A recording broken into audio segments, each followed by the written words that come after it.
Hi friends, మీసారి ఎలా ఉన్నారు? బాగున్నారా? ఇప్పుడు కొబ్బరి, పుదీనా, చింతకాయ పచ్చడితో చట్నీ చూద్దాం ఫ్రెండ్స్. చాలా సూపర్ టేస్ట్గా ఉంటుంది. బాండీ పెట్టేసి ఒక 2-3 గంటలు ఆయిల్ వేసుకోవాలి.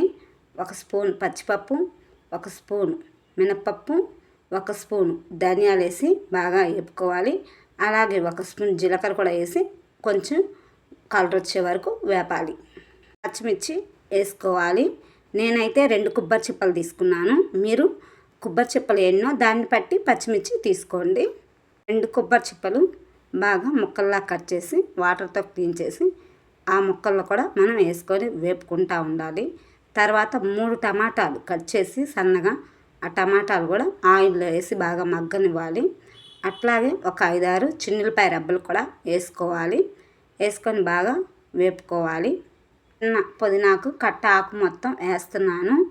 సింపుల్గా చెప్పాలంటే ఒక 10 రూపీస్ పుదీనాకు తీసుకోవచ్చు. కొత్తిమీర 1 గుప్పెడు, 2-3 రెబ్బలు కరివేపాకు వేసుకొని బాగా వేపుకోవాలి. వేపుకున్న తర్వాత సాల్ట్ లేదా రాళ్ళుప్పు ఏదైనా వేసుకోవచ్చు.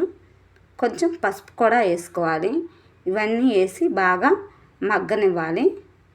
మన ముక్కలన్నీ ఆయిల్లో బాగా మగ్గిపోయాయి అన్నమాట. తీసి పక్కన పెట్టి చల్లార్చాలి. చల్లార్చిన తర్వాత మిక్సీలో వేసుకోవాలి. మిక్సీలో వేసుకునేటప్పుడు ఒక విషయం ఉంది. మనం ముందుగా ఉంచుకున్న చింతకాయ పచ్చడి, చింతపండు బదులు చింతకాయ పచ్చడి వేసుకుంటాం. అది వేసుకోవటం వల్ల ఈ పచ్చడి చాలా టేస్ట్గా కూడా ఉంటుంది. పెద్ద సైజు టమాటా అంతా చింతకాయ పచ్చడి అయితే వేసుకోవాలి. ఒక పెద్ద ఉల్లిపాయ కూడా కట్ చేసి వేసుకోవాలి. కొంచెం కొత్తిమీర కూడా వేసుకోవాలి. వేసుకొని బాగా మిక్సీ పట్టాలి. ఒక గిన్నెలో 1 గిద్ద వాటర్ బాగా కాకపెట్టి చల్లార్చి ఆ వాటర్ మాత్రమే మనం చట్నీలో పోసుకోవాలి. అప్పుడే చట్నీ నిల్వ ఉంటుంది.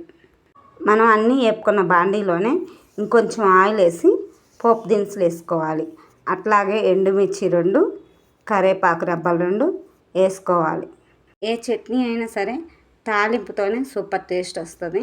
తాలింపు వేసుకోవాలి. తాలింపు వేసుకొని ఒక 5 నిమిషాలు మగ్గిన తర్వాత మనం ముందుగా కట్ చేసిన కొత్తిమీర కూడా వేసుకోవాలి.